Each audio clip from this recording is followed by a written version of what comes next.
जय हिंद दोस्तों, स्वागत है आपका एसएससी जीडी सॉल्यूशन की श्रृंखला में, जिसमें हम लोग प्रीवियस ईयर 2023 में एसएससी जीडी के विगत प्रश्न पत्रों को हल करने के साथ में जानते हैं उन्हीं प्रश्नों में समाहित अन्य नए प्रश्न। आज की वीडियो में हम लोग बात करने वाले हैं 6 फरवरी 2023 को तीसरी शिफ्ट में पूछे गए हिंदी के 20 प्रश्न, और ये 20 प्रश्न आपके लिए महत्वपूर्ण होने वाले हैं, जो कि अच्छे प्रश्न पूछे गए हैं। उन्हीं के साथ में हम लोग सीखेंगे कि और भी वो कौन अन्य नए प्रश्न हो सकते हैं जिन पर हम लोग चर्चा कर सकते हैं या जिनको हम लोग साथ ही में याद रख सकते हैं। तो चलिए देर न करते हुए आज की क्लास को प्रारंभ करते हैं। देखते हैं पहला प्रश्न आपका क्या है। निम्नलिखित मुहावरों का कौन सा एक विकल्प युग्म अशुद्ध है।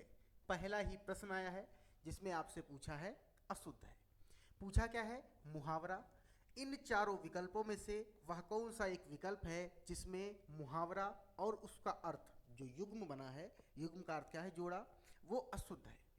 पहला क्या है, कूच कर जाना, चले जाना, कान में डाल देना, बता देना, खून खौलना, जोश आना, और खून सफेद हो जाना, अपमान करना।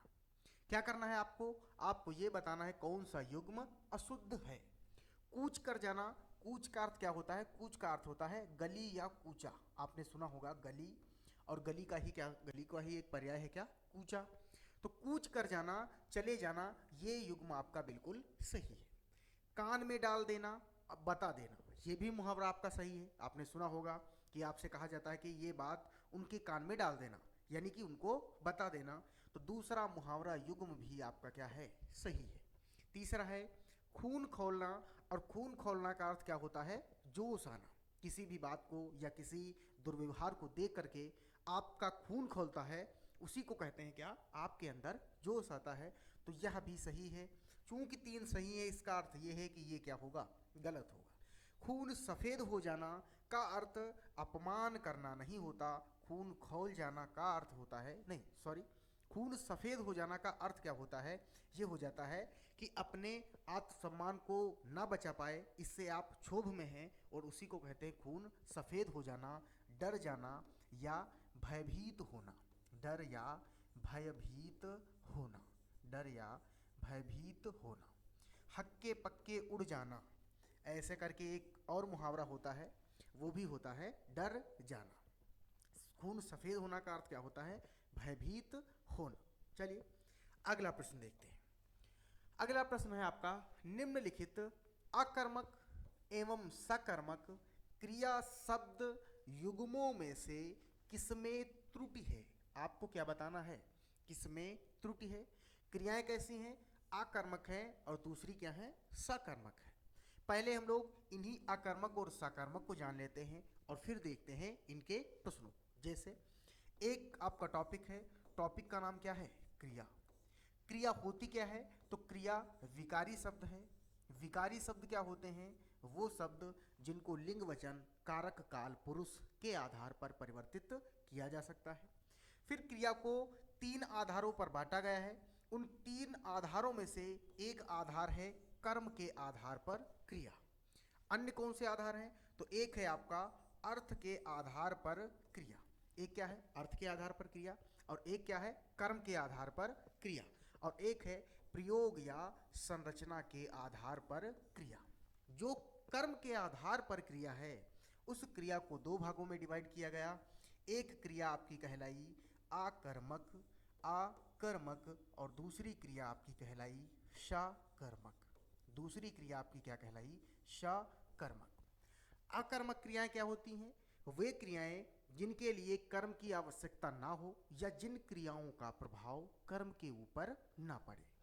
सकर्मक क्रियाएं क्या होती हैं, सा का अर्थ होता है सहित, कर्मक का अर्थ होता है कर्म के, अर्थात वे क्रियाएं जिनके लिए कर्म की आवश्यकता हो, अर्थात जिन क्रियाओं का प्रभाव कर्म के ऊपर पड़े, वो क्रियाएं क्या कहलाती हैं, सकर्मक।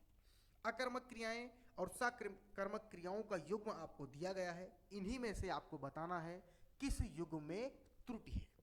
इधर की क्रियाएं आकर्मक हैं और उधर की क्रियाएं सकर्मक हैं। इधर की क्रियाएं आकर्मक, इधर की सकर्मक। पहली क्रिया है जुड़ना, और जुड़ना का जो सकर्मक बनेगा वो बनेगा जोड़ना या जोड़ाना। दूसरा है मूड़ना और मोड़ोना। ये क्रियाएं आपको दिखने में ही अशुद्ध लग रही हैं, जो कि वर्तनी की दृष्टि से भी क्या है, गलत है।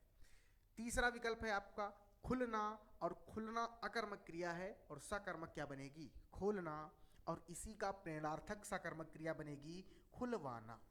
प्रेरणार्थक सकर्मक क्रिया क्या बनेगी, खुलवाना।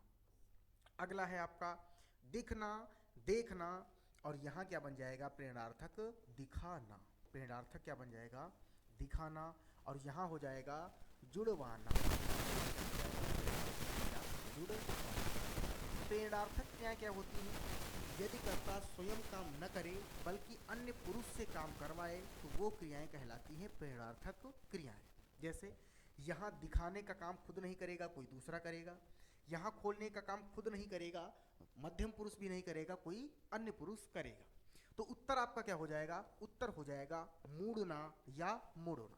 क्यों, एक तो वर्तनी की दृष्टि से भी ये गलत है, दूसरा जो क्रिया होती है वो क्रिया होती है मुड़ना। क्रिया क्या होती है, मुड़ना, और मुड़ना का जो बनेगा सकर्मक वो बनेगा मोड़ना।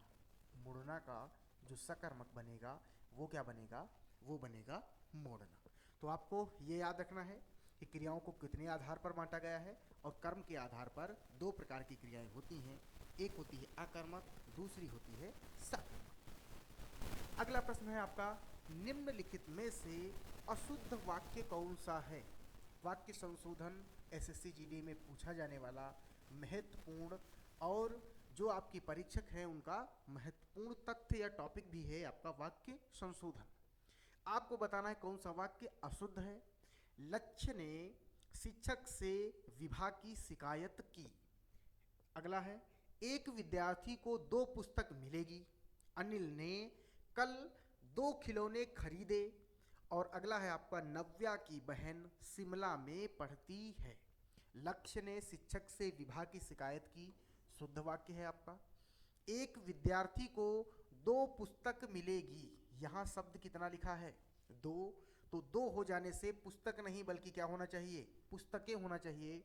एक विद्यार्थी को 2 पुस्तकें मिलेंगी, यहाँ भी बहुवचन होना चाहिए, अर्थात वाक्य होना चाहिए एक विद्यार्थी को 2 पुस्तकें मिलेंगी। यह सबसे शुद्ध वाक्य ये होगा कि प्रत्येक विद्यार्थी को, एक भी ना लिखा हो प्रत्येक विद्यार्थी को 2 पुस्तकें मिलेंगी। विद्यार्थी को 2 पुस्तकें मिलेंगी, 2 पुस्तकें मिलेंगी, ये आपका शुद्ध वाक्य हो जाएगा। तो उत्तर आपका कौन सा हो जाएगा, दूसरा हो जाएगा, ये आपका आंसर हो जाएगा। ये क्या हो जाएगा आपका आंसर। तीसरा वाक्य भी शुद्ध है, अनिल ने कल 2 खिलौने खरीदे। और चौथा है, नव्या की बहन शिमला में पढ़ती है। ये दोनों भी वाक्य शुद्धि की दृष्टि से शुद्ध हैं। तो उत्तर आपका हो जाएगा दूसरा वाला विकल्प, एक विद्यार्थी को 2 पुस्तकें मिलेंगी। अगला प्रश्न है, वृक्ष काटना अत्यंत घातक है। घातक का अर्थ क्या होता है, हानिकारक। घातक का अर्थ क्या होता है, हानिकारक, हानिकारक। रेखांकित शब्द के उचित पर्यायवाची शब्द का चयन कीजिए। जो शब्द रेखांकित है उसका चयन करना है उसके पर्यायवाची का। रेखांकित शब्द क्या है, वृक्ष, और वृक्ष का जानते हैं आप पर्याय क्या होगा, यति, वित्त, पेड़, अंशु, तो सभी को पता होगा ये। इसका उत्तर क्या हो जाएगा, पेड़। पेड़ किसका पर्याय है, वृक्ष का। और एक आता है आप किसका क्या होता है, वट, वट या वृक्ष। और एक होता है जो कि बहुत महत्वपूर्ण प्रश्न है, अरु। अरु क्या है, तरु। तरु का मतलब भी पेड़ होता है, तरु अरु नहीं होता है, ये क्या होता है, तरु होता है। शब्द एक होता है तरु छाया, तरु शब्द क्या है, तरु। इसी से निर्मित एक शब्द बनता है तरु छाया, तरु छाया। तरु प्लस छाया शब्द क्या बनता है, तरु छाया, अर्थात पेड़ की छाया ही क्या कहलाएगी, तरु छाया। ये इंपॉर्टेंट है पर्यायवाची जो कि वृक्ष का पूछा जा सकता है। और इसी प्रश्न को अगर कठिन करना होता तो यहाँ पेड़ नहीं बल्कि शब्द क्या दिया होता, तरु। यति क्या होती है, तो यति आपके दुर्गा के संबंध में भी प्रयोग किया जाता है, लेकिन इससे ही मिलता जुलता एक शब्द होता है यति। और यति का अर्थ क्या करते हैं? यति का अर्थ होता है विराम। छंद में इसका प्रयोग होता है। यति का अर्थ क्या होता है? विराम।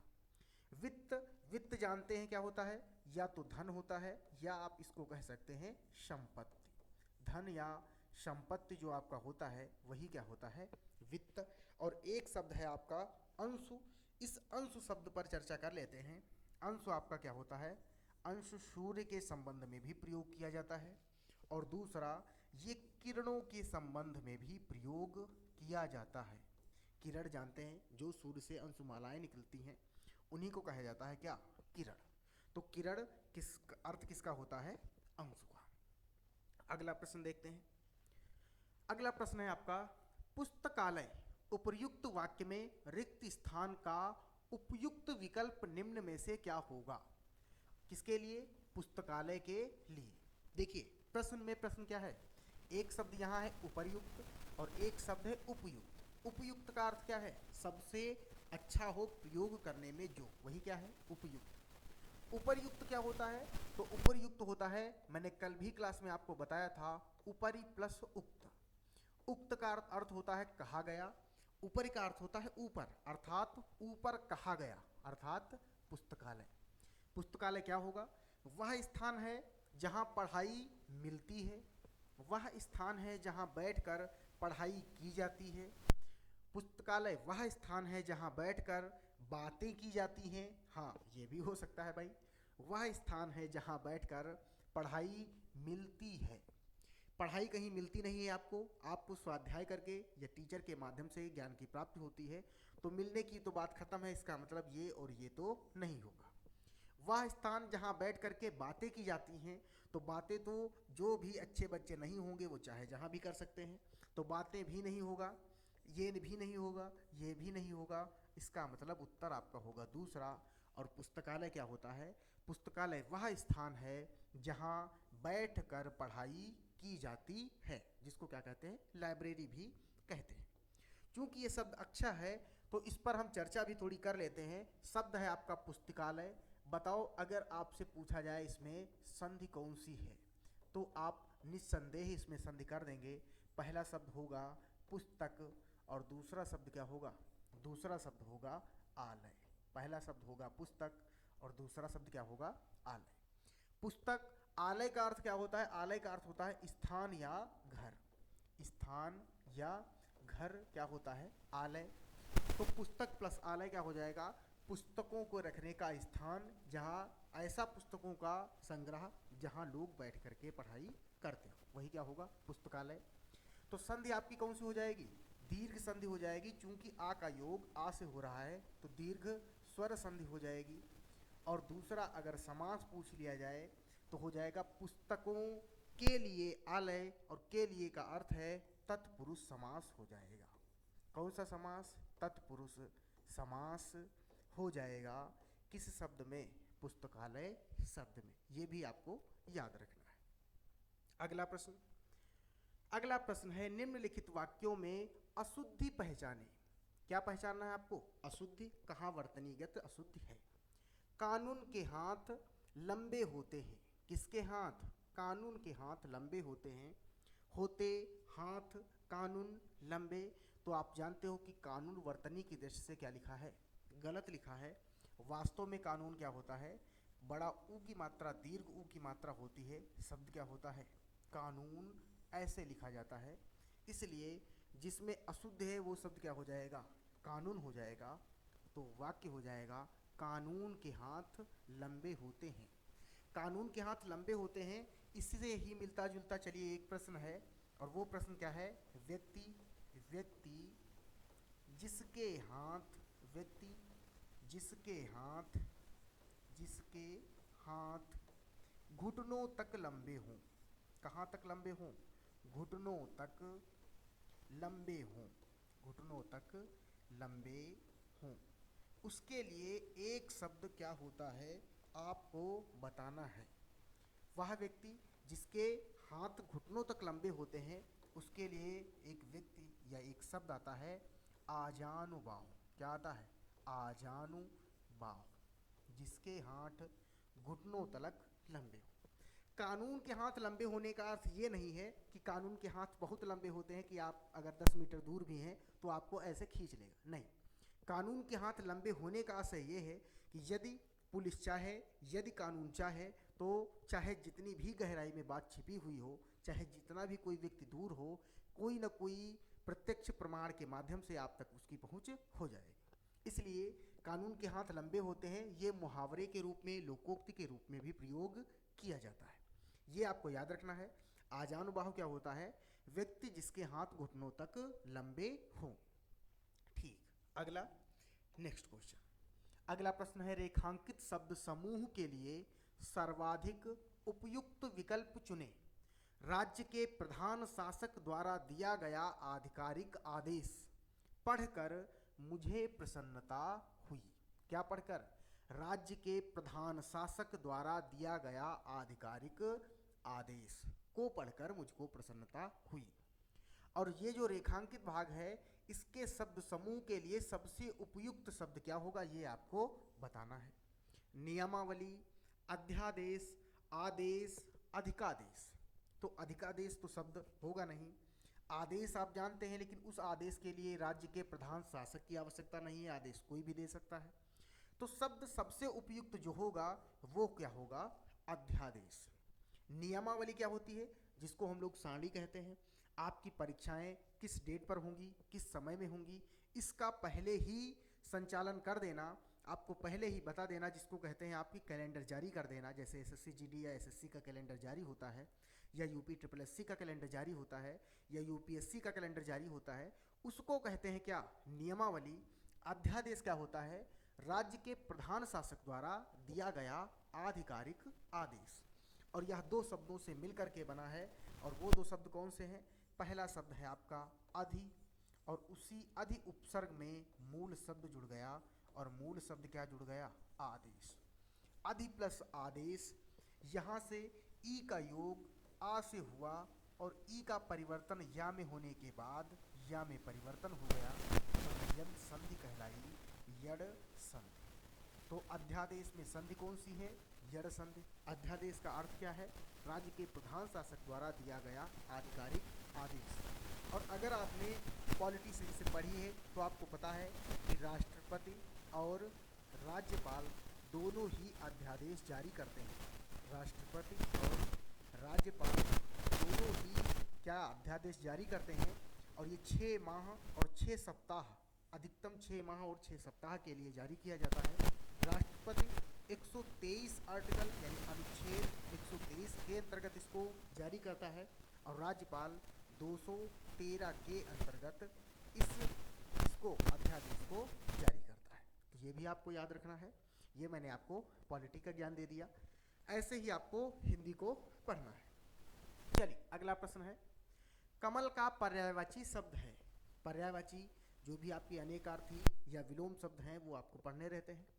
कमल का पर्यायवाची है पयोद, पंकज, पंकज, सुमन। तो आपको पता है कमल का पर्यायवाची क्या है? पंकज। क्यों पता है?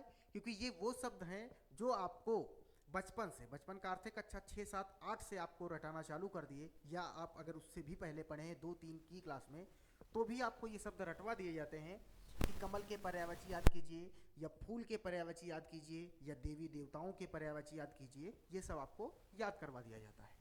जैसे हम लोग बचपन में पहाड़े पढ़ते हैं, वैसे ही कुछ पर्यायवाची शब्द भी हमको याद करवा दिए जाते हैं। हाँ, तो पंकज क्या हो जाएगा? कमल का पर्यायवाची हो जाएगा। पयोद क्या होता है? पयोद होता है बादल का पर्यायवाची। किसका पर्यायवाची होता है? बादल का। पंकज होता नहीं है, पंकज ही होता है। और सुमन किसका पर्यायवाची है? पुष्प का, या कह सकते हैं फूल का, या कह सकते हैं कुसुम का, या क्या कह सकते हैं कुसुम का, या कह सकते हैं प्रसून का। ये सब पर्यायवाची हैं किसके? फूल के। किसके हैं? फूल के। और बादल के क्या होते हैं? एक होता है अम्बुद, एक होता है आपका जलद, एक होता है आपका तोयद, और एक होता है आपका नीरद। ये सब पर्यायवाची किसके होते हैं? ये सभी पर्यायवाची होते हैं बादल। ये शब्द अशुद्ध लिखा है, उत्तर आपका क्या हो जाएगा? पंकज। और कमल के और पर्यायवाची क्या होते हैं? तो कमल के और पर्यायवाची आपको कमेंट के माध्यम से बताने हैं। क्योंकि कमल के इम्पॉर्टेंट पर्यायवाची हैं जो आपसे पूछे जाते हैं, आप कर सकते हैं। दूसरा एक ट्रिक आपको बताई जाती है कि यदि जल के पर्यायवाची के पीछे जा जोड़ दिया जाए तो वो कमल के पर्यायवाची बन जाते हैं। चलिए अगला प्रश्न है, कर्मण्य शब्द का विलोम क्या होगा? शब्द क्या है? कर्मण्य। कर्मण्य शब्द का विलोम, विलोम का अर्थ है विपरीतार्थी। इसका अर्थ क्या है? विपरीतार्थी, जो कि अर्थ विपरीत थे। विकर्मण्य, सकर्मण्य, अकर्मण्य, निकर्मण्य। तो कर्मण्य का जो सटीक विलोम होगा वो हो जाएगा आकर्मण्य। आकर्मण्य का विलोम क्या हो जाएगा? कर्मण्य। अगर ये ना होता तो विकर्मण्य हो सकता था, लेकिन चूंकि ये दिया है तो सबसे उपयुक्त विकल्प यही हो जाएगा। अकर्मण्य, सकर्मण्य भी हो सकता है। अकर्मण्य और सकर्मण्य ये भी आपस में विलोम हो सकते हैं। यानी कर्मण्य का अगर समानार्थी की बात करें, कर्मण्य के समानार्थी की बात करें, पर्याय की बात करें, तो आप कह सकते हैं कि कर्मण्य कहें चाहे सकर्मण्य कहें, इसका अर्थ क्या हो जाएगा? इसका अर्थ हो जाएगा कि कर्मण्य यानी कि कर्म से संबंधित। दूसरा निकर्मण्य, वो तो बिना हो जाएगा और ये अशुद्ध वाक्य हो जाएगा। तो ये दोनों भी आपस में हो सकते हैं, ये आपको याद रखना है। हाँ, जैसे एक शब्द होता है सघोष। एक शब्द क्या होता है? सघोष। चाहे आप सघोष कह दो और चाहे आप घोष कह दो, दोनों के ही अर्थ क्या होते हैं? सेम होते हैं। वैसे ही चाहे आप कर्मण्य कह दो चाहे आप सकर्मण्य कह दो, दोनों ही क्या हैं? एक अर्थी यानी एक जैसे अर्थ वाले ही हैं। अगला प्रश्न है, जो बीत गया है वाक्यांश के लिए सार्थक शब्द है। जो बीत गया है वो अब दौर ना आएगा। हाँ, ये वही उसी से मिलते जुलते बोल हैं। जो बीत गया है वाक्यांश के लिए सार्थक शब्द व्यतीत, अतीत, आगामी, वर्तमान। तो जो बीत गया है वो क्या होगा? वो होगा अतीत। अतीत शब्द दो शब्दों से मिलकर बना है। पहला शब्द है अति और दूसरा शब्द है ईत। अति का अर्थ क्या होता है? ज्यादा। ईत का अर्थ यहाँ प्रत्येक रूप में है बीता हुआ। जो ज्यादा बीता हुआ हो उसी को कहते हैं क्या? अतीत। आगामी क्या होता है? आगामी होता है आने वाला। आगामी क्या होता है? आने वाला। जैसे आपकी परीक्षाएं आगामी परीक्षाएं, क्योंकि अभी वो आने वाली हैं। वर्तमान क्या होता है? जो चल रहा है। जो चल रहा है वो क्या है? आगामी है। तो फिर व्यतीत क्या होता है? व्यतीत है जो बीत रहा है। जो बीत रहा है। बीत रहा है। वर्तमान जो तुरंत भूत बनता है वो कहलाता है व्यतीत। जो बीतेगा या बीत रहा है वो कहलाता है व्यतीत। अतीत जो बीत चुका है। आगामी जो आने वाला है। वर्तमान जो चल रहा है। चलिए अगला प्रश्न। अगला प्रश्न है, आकर्षण शब्द का विलोम क्या होगा? विकर्षण, आकर्षित, अनुपम, मनोहर। क्या पूछा है आपसे? विलोम पूछा है। आकर्ष से ही शब्द बना है आकर्षित, ये तो विलोम होगा नहीं क्योंकि ये उसी शब्द से मिलकर बना है। अनुपम वो होता है जिसकी उपमा ना दी जा सके। जिसकी उपमा ना दी जा सके। जिसकी उपमा ना दी जा सके वो क्या कहलाता है? अनुपम कहलाता है। मनोहर क्या कहलाता है? मन को हरने वाला। मन को हरने वाला ही क्या कहलाता है? मनोहर कहलाता है, हरने वाला। और मनोहर की संधि चूंकि आपसे पूछी जाती है, विसर्ग संधि का उदाहरण है मनः प्लस हर। कौन सी संधि है? संधि है आपकी विसर्ग संधि। तो ये आपको याद रखना है। आपसे प्रश्न पूछा है आकर्षण का विलोम, तो आकर्षण का विलोम क्या हो जाएगा? आकर्षण का विलोम हो जाएगा विकर्षण। आकर्षण का विलोम क्या हो जाएगा? विकर्षण। ठीक। अगला प्रश्न। अगला प्रश्न है, आपसे बाहर होना। आपसे नहीं, सॉरी, आपे से बाहर होना मुहावरे का सही अर्थ है डांटना, विरोध करना, अत्यधिक क्रोधित होना, जल जाना। तो आपे से बाहर होना या सिर पर भूत सवार होना, इसी से मिलता जुलता एक वाक्य है या मुहावरा है, सिर पर भूत सवार होना। सिर पर भूत सवार होना या अंधा होना, ये सब लगभग एक जैसे अर्थ वाले हैं। और इसका अर्थ क्या होता है? अत्यधिक क्रोधित हो जाना, अत्यधिक क्रोधित हो जाना। जल जाना नहीं होगा, विरोध करना नहीं होगा, डांटना भी नहीं होगा, उत्तर होगा अत्यधिक क्रोध करना। हाँ, अगला देखिए, निम्नलिखित विकल्पों में से किस एक वाक्य में गुणवाचक विशेषण का उचित प्रयोग नहीं किया गया है? क्या आपसे पूछा है? उचित प्रयोग नहीं किया गया है किसका? गुणवाचक विशेषण का। मैंने जब जब गुणवाचक से संबंधित कोई प्रश्न आया है, मैंने आपको बताया है कि एक टॉपिक है आपका, और टॉपिक क्या है? विशेषण। विशेषण भी क्या होते हैं? विशेषण भी विकारी शब्द होते हैं। कैसे शब्द? विकारी शब्द। विकारी शब्द क्या? वही शब्द जिन पर लिंग, वचन, कारक, काल, पुरुष इन सब का प्रभाव ना पड़े या इसके अनुसार परिवर्तित न किया जा सके। विशेषण आपसे पूछे हिंदी में होते कितने प्रकार के हैं? 4 प्रकार के होते हैं। उन 4 प्रकारों में से एक प्रकार है आपका गुणवाचक विशेषण।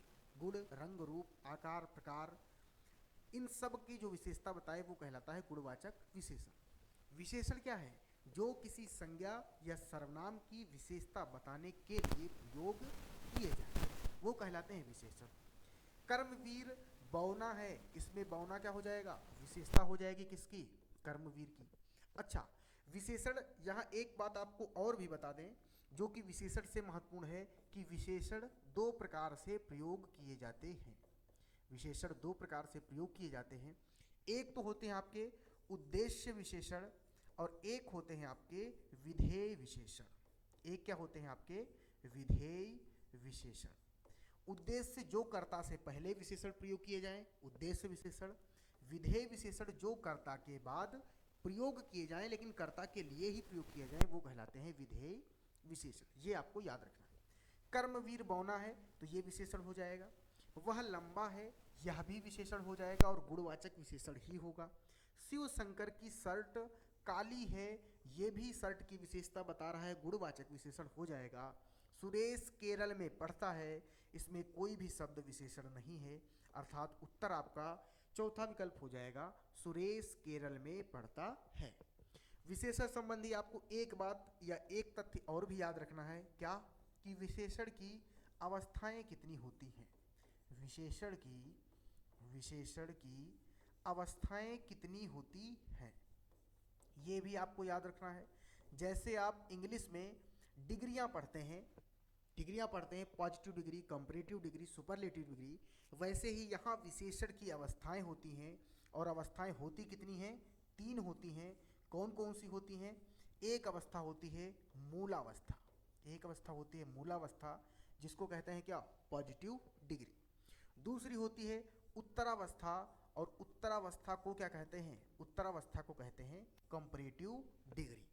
और तीसरी होती है सुपरलेटिव डिग्री जिसको कहते हैं उत्तमावस्था, जिसको क्या कहते हैं? उत्तमावस्था। कौन से शब्द होंगे? जैसे अच्छा, से अच्छा, बहुत अच्छा, ये सब अच्छा मूलावस्था, से अच्छा उत्तरावस्था, सबसे अच्छा या बहुत अच्छा किसमें? उत्तमावस्था। बाकी विस्तृत में चर्चा जब हम लोग टॉपिक वाइज पढ़ेंगे तब करेंगे। अगला प्रश्न है आपका, निम्नलिखित विकल्पों में से दिए गए वाक्यांश के लिए उपयुक्त शब्द चुनें। वृक्षों और बेलों से घिरा स्थान। वृक्षों और बेलों से घिरा, बेलों से, सॉरी बैलों से नहीं है, किससे है? बेलों से है। घिरा स्थान क्या कहलाता है? कल्प, कुंज, वन, क्यारी। अप्रत्यक्ष रूप से ये पूछ रहा है आपसे कि बेलों का समूह, बेलों का समूह। बेल का अर्थ क्या है? यहाँ बेल का अर्थ समूह, सॉरी ये क्या है? समूह है। हाँ, ये क्या है? समूह है। बेल का समूह आपसे पूछ रहा है। जैसे एक होता है यात्रियों का समूह, यात्रियों का समूह, यात्रियों का समूह। एक होता है सैनिकों का समूह। क्या होता है? सैनिकों का समूह। ये सब ऐसे आपके शब्द होते हैं। ऐसे ही मुनियों का समूह, मुनियों का समूह। इन सब के लिए कुछ न कुछ विशेष शब्द प्रयोग किए जाते हैं। उन शब्दों को लेकर भी कभी कभी प्रश्न पूछ लिए जाते हैं। तो यहाँ वृक्षों और बेलों से घिरा स्थान क्या कहलाता है? ये कहलाता है कुंज। जैसे आपने एक शब्द सुना होगा गुलदस्ता। शब्द क्या सुना है? गुलदस्ता। जहाँ फूल रखे होते हैं उन्हीं फूलों के समूह को क्या कहा जाता है? गुलदस्ता। वैसे ही बेलों से घिरा स्थान या वृक्षों और बेलों से घिरा स्थान क्या कहलाता है? कुंज कहलाता है। वन खुद क्या होते हैं? वृक्ष होते हैं। क्यारी जानते हैं आप क्या होता है? जो क्यारी आपकी बनाई जाती है खेतों में वो क्यारी होती है। कल्प क्या होता है? तो कायाकल्प। कल्प का अर्थ होता है से किया गया। यहाँ आपने देखा बेलों का समूह तो क्या कहलाएगा? बेलों का समूह तो कहला दिया जाएगा कुंज। यात्रियों का समूह कहलाता है काफिला। ये आपको याद रखना है, पूछ लिया जाता है, ये क्या कहलाता है? काफिला। सैनिकों का समूह कहलाता है टुकड़ी। सैनिकों का समूह क्या कहलाता है? तो सैनिकों का समूह कहलाता है टुकड़ी। ये भी आपको याद रखना है। दूसरा लिखा है मुनियों का समूह, तो इनके लिए गण का प्रयोग किया जाता है और शब्द होता है मुनिगण। शब्द क्या होता है? मुनिगण। विद्यार्थियों का समूह विद्यार्थीगण। था में छोटी ई की मात्रा रहती है। तो ये आपको याद रखना है। दूसरा, इस वन की बात आई है तो चलो एक प्रश्न और कर लेते हैं। और एक प्रश्न क्या है? वनों में लगी आग। वन से वनों में लगी आग के लिए प्रयोग क्या होता है? लगी आग के लिए जो एक शब्द प्रयोग किया जाता है, मैंने आपको करवाया भी है, वो शब्द क्या होगा? तो वन का या वनों का पर्यायवाची एक होता है दाव, और दाव में अनल शब्द जुड़ता है तो एक शब्द बनता है दावानल। या अग्नि शब्द भी आप जोड़ सकते हैं तो शब्द बनेगा दावाग्नि। दोनों शब्द हो सकते हैं, चाहे आप दावानल कह दो और चाहे आप दावाग्नि कह दो, दोनों ही उत्तर होंगे। अगला प्रश्न है आपका, निम्न वाक्य में रेखांकित शब्द को विकल्पों में से दिए गए शब्दों में से उचित शब्द से बदलें। इस शब्द को हटा करके अगला शब्द 4 विकल्पों में से कौन उचित होगा? मेरे चित्त में सोचा कि भला ऐसा क्यों होता है। और चित्त के स्थान पर आत्मा में सोचा, विचार में सोचा, मन में सोचा, व्यवहार में सोचा। तो चित्त का अर्थ क्या होता है? चित्त का अर्थ होता है मन। एक शब्द होता है चित्तवृत्ति, मन का बदलाव या मनोभाव। तो चित्त का अर्थ यहाँ क्या हो जाएगा? मन हो जाएगा। विचार आप लोग जानते हैं, आत्मा भी जानते हैं और व्यवहार भी जानते हैं। व्यवहार में एक शब्द होता है प्रत्यय, इक जुड़ता है, तो इससे एक वर्तनीगत शब्द पूछा जाता है और शब्द क्या बनता है? शब्द बनता है व्यावहारिक। शब्द क्या बनता है? शब्द बनता है व्यावहारिक। और ये इम्पॉर्टेंट है वर्तनी की दृष्टि से। एक वर्तनी और लिख लीजिए, चहार दीवारी। एक वर्तनी लिख लीजिए, चहार दीवारी। ये भी इम्पॉर्टेंट वर्तनी है। एक वर्तनी है आपकी उज्ज्वल। एक वर्तनी क्या है? उज्ज्वल। एक वर्तनी है आपकी पूज्य। एक वर्तनी और लिख लीजिए, पूजनीय। ये सभी वर्तनियाँ आपकी महत्वपूर्ण हैं। एक वर्तनी है आपकी कवयित्री। एक वर्तनी क्या है? कवयित्री। एक वर्तनी है आपकी शूर्पणखा। वर्तनी क्या है? शूर्पणखा। एक वर्तनी है आपकी अतिशयोक्ति। क्या है वर्तनी? अतिशयोक्ति। अतिशयोक्ति। एक है वर्तनी आपकी कौन? आशीर्वाद। वर्तनी कौन सी है आपकी?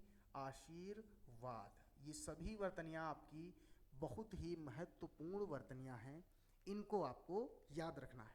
मैंने आपको कुछ वर्तनियाँ भी बता दी, ये भी आपको याद रखना है। अब आपका गद्यांश है। आज का गद्यांश थोड़ा बड़ा है तो अच्छा है, क्योंकि 5 प्रश्न पूछे जाने हैं तो गद्यांश थोड़ा बड़ा भी होना चाहिए। इससे पहले के सेट में मात्र 2 या 3 लाइन का गद्यांश था, जिससे 5 प्रश्न थे, इसीलिए आपकी शिफ्ट में नॉर्मलाइजेशन की प्रक्रिया होती है। पढ़ते हैं।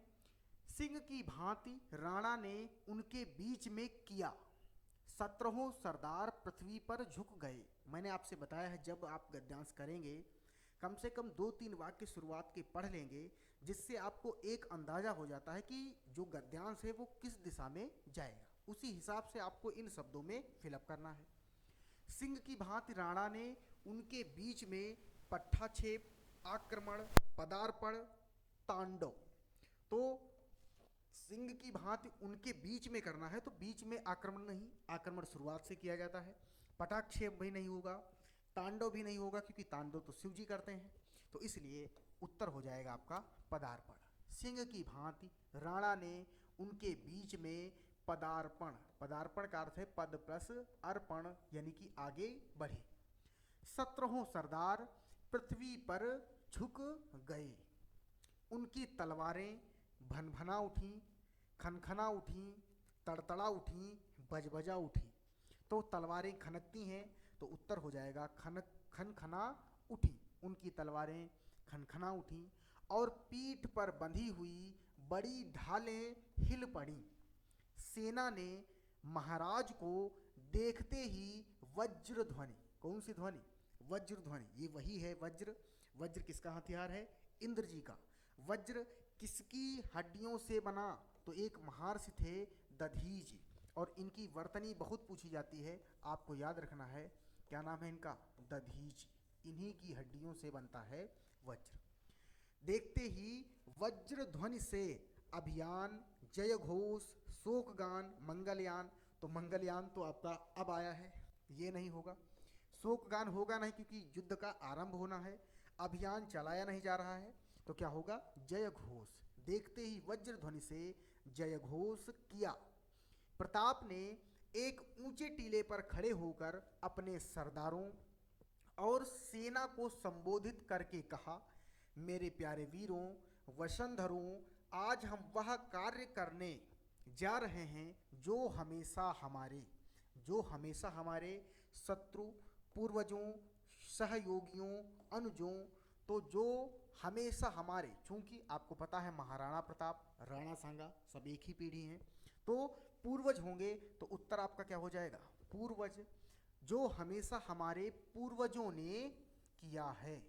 हम आज मरेंगे अथवा विजय प्राप्त करेंगे, या कर जाना है या कर मर जाना है, कर जाना है या मर जाना है, डू और डाई, अथवा विजय प्राप्त करेंगे। हमारा इस युद्ध में कोई स्वार्थ नहीं है, हम केवल इसलिए युद्ध कर रहे हैं कि हमारी स्वतंत्रता, परतंत्रता, देशभक्ति, प्रसन्नता की हमारी स्वतंत्रता में क्या हो जाएगा? स्वतंत्रता में हस्तक्षेप हो रहा है। क्या यहाँ पर कोई ऐसा राजपूत है जो पराया गुलाम बना रहना पसंद करे? जो ऐसा हो उसे मेरी तरफ से छुट्टी है। किसने कहा? ये कहा राणा प्रताप ने। तो उत्तर आपके पहला हो जाएगा पदार्पण, फिर खनखना उठी, फिर जयघोष हुआ, फिर पूर्वजों ने किया था, फिर क्या हुई? स्वतंत्रता। इसके साथ चलिए एक शब्द और अंतिम एक शब्द होगा या अंतिम प्रश्न भी होगा, याद कर लीजिए। चूंकि युद्ध की बात की जा रही है तो आपको यहाँ बताना है कमेंट में कि युद्ध की इच्छा क्या होती है। युद्ध की इच्छा क्या होती है? जो शब्द यहाँ आएगा उसका विलोम क्या होगा? मैंने आपसे एक प्रश्न किया कि पैराग्राफ में युद्ध की बात की जा रही है, युद्ध की इच्छा क्या होती है, और जो युद्ध की इच्छा के लिए शब्द प्रयोग किया जाता है उसका विलोम शब्द क्या होगा? ये आपको कमेंट के माध्यम से बताना है। आज के 20 प्रश्न आपके समाप्त हुए। आशा करते हैं कि क्लास आपको अच्छी लगी होगी, सब कुछ समझ में आया होगा। जो नए प्रश्न बताए गए हैं वो भी आपको समझ में आए होंगे। तो इसी प्रकार से आप लोग क्लास को देखते रहिए, हम सबको सहयोग करते रहिए। आज की क्लास के लिए धन्यवाद। जय हिंद।